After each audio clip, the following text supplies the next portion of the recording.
Hi అండి, welcome to Missamma చెప్పే కథలు. కథ పేరు ఉద్యోగం. నిరుపమ రవినూతల గారు రచించిన ఈ కథ ఈనాడు ఆదివారం మ్యాగజైన్లో సెప్టెంబర్ నెల 2024లో వచ్చిందండి. ఇంకా కథలోకి వెళ్ళిపోదాము. ప్రభాత వేళ తూర్పు తెల్లవారుతుండగా అలవాటు ప్రకారం 5:30కి మెలకు వచ్చింది నాకు. వేసవి సెలవడం కావడంతో స్కూల్ టీచర్గా పనిచేసే నాకు బడికెళ్ళే నా పిల్లలకి సెలవులే. బడి ఉన్న రోజుల్లో పిల్లల్ని లేపి తయారు చేసి వాళ్ళకి టిఫిన్లు గట్రా పెట్టి లంచ్ బాక్స్లు కట్టి నేను బడికి తయారవ్వాలంటే పొద్దున్నే లేవాల్సిందే. దాంతో రోజు టెన్షన్గా లేవటం అలవాటు కాబట్టి సెలవులైనా మెలకు వచ్చేసింది. ఇక లేచి కాలకృత్యాలు తీర్చుకొని చక్కటి వేడివేడి కాఫీ కలుపుకొని పెరట్లో పక్షుల కిలకిల రావాలి వింటూ కాఫీతో పాటు లేలేత సూర్యకిరణాలు వెచ్చదనాన్ని కూడా ఆస్వాదిస్తూ కూర్చున్నాను. ఇంకా భానుడి ప్రతాపం పతాక స్థాయికి చేరలేదు కాబట్టి వాతావరణం ఆహ్లాదంగా ఉంది. మా వారు పేరుకే వర్క్ ఫ్రమ్ హోమ్, కానీ అందరూ సాఫ్ట్వేర్ ఉద్యోగుల్లాగే ఎడతెరపు లేని మీటింగులు, అర్ధరాత్రి దాకా పని ఒత్తిడి. అందుకే తనని పడుకొనిచ్చి నేను వాకింగ్కి వెళ్దామనుకుని పిల్లల్ని కూడా పార్క్ దాకా తీసుకెళ్తే బాగుంటుందనిపించి వాళ్ళని కూడా లేచి తయారవమన్నాను. వాళ్ళు వేడిగా పాలు తాగేసి నాతో బయలుదేరారు. 13-8 వయసులో నా పిల్లలు శృతి, ఆమెయలకి ఇలా నాతో వ్యాహాళికి వెళ్ళటం ఇష్టం. వాళ్ళ కబుర్లు వింటూ నా కబుర్లు చెప్తూ దారిలో వచ్చే చెట్లు, పుట్ల, పక్షి చూసుకుంటూ నవ్వుకుంటూ నడవడం నాకెంతో ఇష్టం. ఒక రకంగా ఇది మాకు బాండింగ్ టైం లాగా. నా చిన్నప్పటి కబుర్లు, పిల్లల చిన్ననాటి సంగతులతో ఆహ్లాదంగా సాగిపోతోంది మా నడక. ఇంతలో శృతి, అమ్మా, అందరూ మమ్మల్ని పెద్ద అయ్యాక మీరేం అవ్వాలనుకుంటున్నారు అని అడుగుతారు. అలా నీ చిన్నప్పుడు నువ్వేం అవ్వాలనుకున్నావు? టీచరే అవ్వాలనుకున్నా చదివావా, లేక డాక్టర్ కాబోయి యాక్టర్ అయ్యా అని సినిమా వాళ్ళు చెప్తారు కదా, అలా ఇంకేదో అవ్వాలనుకుని అది కాకుండా టీచర్ అయ్యావా అని కుతూహలంగా అడిగింది. నువ్వు పుట్టకముందు నేను నాన్నలాగే సాఫ్ట్వేర్ ఇంజనీర్ని శృతి. రోజంతా ఇద్దరం ఆఫీస్లో పని, ఊపిరి సలపని మీటింగ్లు, డెడ్ లైన్స్తో ఉక్కిరిబిక్కిరిగా ఉండేవాళ్ళం. ఈ ఉరుకుల పరుగుల జీవితంలో నీ రాక మాకెంతో సంతోషాన్నిచ్చింది. నాన్న నేను ఇద్దరం ఆ బిజీ జీవితాల్లో నీకు తగినంత సమయం ఇవ్వలేమేమో అనిపించింది. నువ్వు మా జీవితాల్లోకి రాబోతున్నావని తెలిసినప్పుడు నిన్ను దగ్గరుండి అపురూపంగా ప్రేమగా చూసుకోవాలని ఆ సాఫ్ట్వేర్ జాబ్ మానేసి నీతో పాటు ఇంటి పట్టున ఉన్నాను. ఇంకో 5 ఏళ్లకు చెల్లి పుట్టింది. అలా మీ ఇద్దరిని చూసుకుంటూ దాదాపు 10 ఏళ్ళు ఇంట్లో ఉన్నాను. ఆమె కూడా బడికి వెళ్ళడం మొదలుపెట్టాక నాకు కాస్త ఖాళీ దొరకటంలో ఇలా టీచర్గా చేస్తున్నాను. అయితే నువ్వు నా గురించి నీ సాఫ్ట్వేర్ జాబ్ మానేసావమ్మా? చిన్నప్పటి నుండి ఎంతో కష్టపడి చదువుకొని అంత మంచి జాబ్ తెచ్చుకుని ఉంటావు. నేను పుట్టేసరికి అదంతా వదిలేసుకున్నావా? అప్పట్లో నేను నీకు పుట్టకపోయి ఉంటే నువ్వు ఇంకా ఆ జాబ్ చేస్తూ మంచి పొజిషన్లో ఉండేదానివేమో కదా. నా వల్లే నువ్వు ఇలా అవ్వలేకపోయావు కదా అని దాదాపు కన్నీళ్లతో అడిగింది శృతి. ఊహించని ఆ ప్రశ్న తన కన్నీళ్ళని నన్ను కలవరపెట్టాయి. అయినా సంభాళించుకుని, చచ్చా, అలా కాదు తల్లి, నేను ఆ ఉద్యోగం మానేయటానికి నా కారణాలు నాకున్నాయి. నీ వల్ల నేను కెరియర్ కోల్పోయానని ఎప్పుడూ అనుకోలేదు. నా పూర్తి ఇష్టంతో మిమ్మల్ని బాగా చూసుకోవాలన్న కోరికతో ఆ ఉద్యోగం ఉంటే 2 పడవల ప్రయాణం కష్టమవుతున్న భావంతో వద్దనుకున్నాను, అంతే అన్నాను. అమ్మా, నా ఫ్రెండ్స్ వాళ్ళ అమ్మలందరూ సాఫ్ట్వేర్ ఇంజనీర్లే. వాళ్ళెవ్వరు కుటుంబానికి నా మొదటి ప్రాధాన్యత అని చెప్పి ఇలా మంచి జాబు మానేయాలనుకోలేదు. నా ఫ్రెండ్స్ వాళ్ళకి అమ్మలు కావలసినంత పాకెట్ మనీ ఇస్తారు. కనీసం ఎందుకు ఏమిటి దాన్ని ఎలా ఖర్చు పెడుతున్నారని కూడా అరగడట. మనలా ప్రతి ఖర్చు ఆచితూచి చేయాల్సిన అవసరం లేదు వాళ్ళకి. సెలవులు వస్తే టూర్లని, మ్యూజిక్ కాన్సర్ట్ అని ఎంతో ఎంజాయ్ చేస్తారు. నువ్వు అప్పట్లో నీ జాబ్ మానేయకుండా ఉండుంటే మనము అందరిలా సంతోషంగా ఉండేవాళ్ళం కదా. నా గురించి నువ్వు ఇలా చేయటం నాకు చాలా గిల్టీగా ఉంది. నువ్వు అలా చేయకుండా ఉండాల్సిందమ్మా, బాధగా అంది శృతి. తన ఫ్రెండ్స్ అందరి అమ్మల కంటే ఉన్నతంగా ఉండగలిగే అవకాశాన్ని నేను తొందరపాటుతో చేజేతులా జార విడుచుకున్నానన్న బాధ, బాగా సంపాదించగలిగే అవకాశం ఉన్న ఐటీ ఉద్యోగం కంటే టీచర్ ఉద్యోగం అంత గొప్పదేమీ కాదని తక్కువ భావన ఉంది శృతి మాటల్లో. ముఖంలోనూ స్పష్టంగా తెలుస్తోంది. శృతి, నీ ఫ్రెండ్స్ జీవితాల్లో పైకి కనిపించినంత అందంగా, సంతోషంగా ఏమీ ఉండదు నాన్న.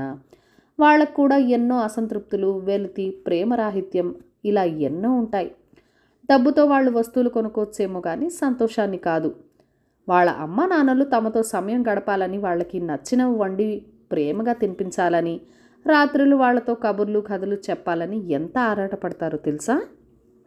తల్లిదండ్రులు నిత్యం బిజీగా ఉండే ఇళ్లలో పిల్లలు ఇక ప్రేమపూర్వకమైన స్పర్శ కోసం, ఒక చిన్న మెచ్చుకోలు కోసం ఎంత అలమటిస్తుంటారో నీ ఊహకి కూడా అందదు. ఆఫీస్ పని ఒత్తిడిలో వాళ్ళ తల్లిదండ్రులు రోజు అవన్నీ చేయగలరా? నీ ఫ్రెండ్స్ నిజంగా ఆనందంగా ఉన్నారని, వాళ్ళకి ఏ లోటు లేదని నువ్వు నమ్మకంగా చెప్పగలవా?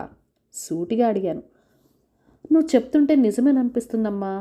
నా ఫ్రెండ్స్ చాలాసార్లు నా లంచ్ బాక్స్లో నువ్వు పెట్టే హెల్దీ వంటలు రుచి చూసి భలే బాగున్నాయని, వాళ్ళలా నేను ఎప్పుడూ రుచి చూడలేదు అని కొనుక్కుని మరీ రెడీమేడ్ వంటలు తినక్కర్లేదని నేను చాలా లక్కీ అని కూడా అంటారు. వాళ్ళ అమ్మలకి రోజు ఏ వంట చేసే టైం ఉండదట. నా ప్రోగ్రెస్ కార్డులో నాకు మంచి మార్కులు వచ్చినప్పుడల్లా నువ్వు మమ్మల్ని హగ్ చేసుకొని ముద్దు పెట్టుకుంటే ఎంతో మురిసిపోతావు.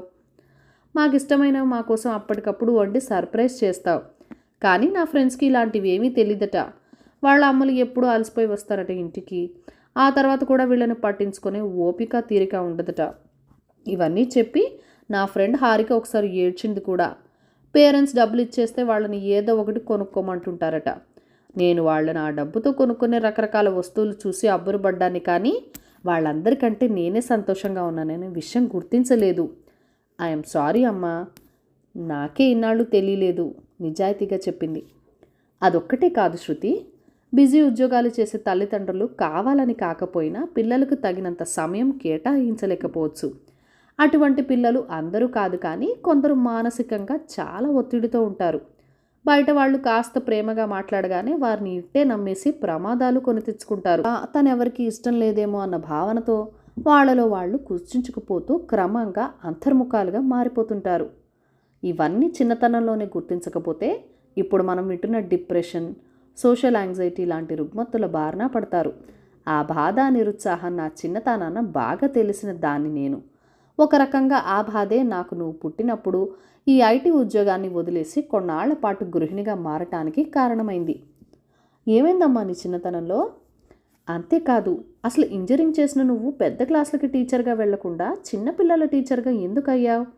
ఈ విషయాలు మాకు కూడా చెప్పు అని పిల్లలిద్దరూ ఆసక్తిగా అడిగేసరికి ఓ పార్కులో చెట్టు కింద బెంచీ మీద కూర్చొని నా చిన్నతనంలోకి వెళ్ళాను.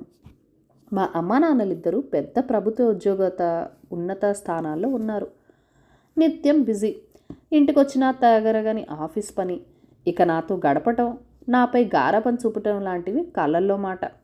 నా ఫ్రెండ్స్ తల్లిదండ్రులు వాళ్ళ పిల్లలపైన చూపించే గారాబం, ఆప్యాయత నాకు కనిపించలేదు. కానీ కుదరదు. నేను కోరుకున్న ఏ వస్తువైనా క్షణాల్లో అమర్చగల ఆర్థిక స్తోమత నా తల్లిదండ్రులకు ఉంది, కానీ నేను ఆశించే ప్రేమ, సహన స్తోమత లేదు వారికి. వారి దైనందిన ఒత్తిడులతో సతమతం అవుతూ ఉంటారు. ఇక వారి నుంచి క్వాలిటీ టైం దొరకదు అని అర్థమయ్యాక క్రమంగా ఒంటరిగా చదువే లోకంగా మారింది నా జీవితం. మంచి మార్కులు వచ్చినప్పుడల్లా కూడా వారి స్పందన పొడి పొడిగానే ఉండేది. బాగా చదివి ఇంజనీర్ని అయితే ఎప్పుడైనా మెచ్చుకొని దగ్గరికి తీసుకుంటారేమో అని అనుకున్నాను. చదువు పూర్తవుతూనే కాలేజ్ క్యాంపస్ ప్లేస్మెంట్లో మంచి జాబ్ సాధించి ఆనందంగా ఇంటికెళ్ళి చెప్పినప్పుడు ఎగిరి గంతేసి ఊరంతా సంబరం చేసి నన్ను ఆప్యాయంగా హత్తుకుంటారనుకున్నాను. కాస్త క్లుప్తంగా మంచిది, సంతోషం అనేసి తమ మీటింగ్కి టైం అయిందని హడావిడిగా వెళ్ళిపోయారు. ఆ క్షణం నేను పడ్డ నిరాశ నాకిప్పటికీ కళ్ళలోనే ఉంది. శృతి, నువ్వు నా కడుపున పడ్డావు. నా బాల్యపు అనుభవాల వల్ల మీకు తల్లిగా ఎప్పుడు అందుబాటులో ఉండాలని ఆ ఐటీ ఉద్యోగం వదిలేసి ఇంటి పట్టున ఉంటున్నానని మీ నాన్నతో అన్నప్పుడు నేనే నిర్ణయం తీసుకున్నా. అందుకు తన పూర్తి సహకారాలు ఉంటాయన్నారు. తనతో పాటు సమానంగా సంపాదించగలిగే ఉద్యోగం వదిలేస్తున్నప్పుడు నాకు నచ్చింది చేయమని నాకు పూర్తి స్వేచ్ఛనిచ్చిన భర్త దొరకటం ఈ రోజుల్లో అదృష్టమనే చెప్పాలి. అలా మీ నాన్న సహకారంతో పూర్తి స్థాయి గృహిణిగా స్థిరపడ్డాను. తల్లిగా మా అమ్మ నా కోసం ఏం చేయాలని ఆశపడిందో, వర్కింగ్ ఉమెన్గా అది ఆవిడకి కుదరక నేనెంత బాధపడ్డానో ఆ బాధ మీకు లేదని ఆనందించాను. నేను పొందలేకపోయాననుకున్న ప్రేమ, ఆప్యాయత, గారాబము అన్నీ మీకు తల్లిగా ఇవ్వగలిగాను. ఒక గృహిణిగా ఉంటూ మీతో ఆటలాడాను, పాటలు పాడాను. ఈ సమయాన్ని నేను ఎంతో ఆస్వాదించాను. మీ తొలి అడుగులు, తొలి మాటలు, ఇలా ప్రతి మైలురాయిని నా కళ్ళ ముందే జరిగింది. కుదిరినన్ని వాటిని వీడియోలు కూడా తీశాను, మన తీపి జ్ఞాపకాలుగా.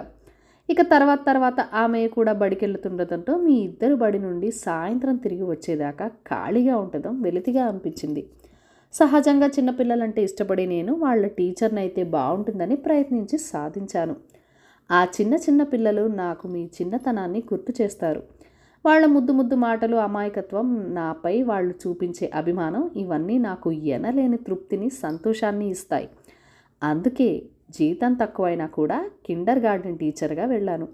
ఇంజనీరింగ్ చదివి నువ్వు వెలగబెట్టింది ఈ టీచర్ ఉద్యోగమేనా, దానికి ఏమొస్తుంది చిల్లరా అని అయిన వాళ్ళంతా తక్కువ చేసి మాట్లాడినా జీవితంలో ప్రతిదీ డబ్బుతో తూచలేమని తెలిసిన నేను ఆమె అవి ఏవీ పట్టించుకోలేదు. కుటుంబాన్ని, పనిని సమానంగా చేసుకోగలిగేలా నాకంటూ సమాజంలో ఒక మంచి పేరు గుర్తింపించిన ఈ టీచర్ ఉద్యోగం అంటే నాకు చాలా ఇష్టం, గౌరవం. ఇది ఇంజనీర్ నుండి టీచర్గా సాగిన నా ప్రస్థానం. చిరునవ్వుతో ముగించాను. అమ్మా, మా కోసం ఎంత చేశావు, నీకు ఎన్ని థ్యాంక్స్ చెప్పినా తక్కువే. I'm so proud of you mom. అలా అని మొత్తం నీ జీవితాన్ని మా కోసం త్యాగం చేయకుండా నీకు నచ్చిన ఉద్యోగం కూడా చేస్తున్నావు. వెరీ హ్యాపీ ఫర్ యూ, మనస్ఫూర్తిగా అంది శృతి. కానీ త్వరలోనే నేను ఈ టీచర్ ఉద్యోగం కూడా మానేయాలనుకుంటున్నాను శృతి, సూటిగా సుత్తి లేకుండా అన్నాను. వాట్, ఎందుకు? ఇప్పుడంతా బాగానే ఉందిగా, ఇప్పుడు ఏమైంది? నెత్తిన పిడుగు పడ్డట్లు చూస్తూ అడిగింది శృతి. ఓ పట్టాన నమ్మసఖ్యంగా లేదు తనకి. జోక్ చేస్తున్నావేమో అనుకుంది, కానీ నా ముఖంలోని స్థిరత్వం, శాంతం నేను అన్నది నిజమేనని నిర్ధారించే తనకి. అయోమయంగా చూస్తోంది. చూడు శృతి, పిల్లలు ఎదిగే సమయంలో, వయసులో తల్లి పాత్ర అత్యంత కీలకం, ముఖ్యంగా ఆడపిల్లలకి. మీరంతా ఎంత నాన్న కూచులైనా అన్నీ నాన్నతో ఫ్రీగా చెప్పుకోలేరు. ఎన్నో అనుమానాలు, భయాలు, అభద్రతలు ఉంటాయి.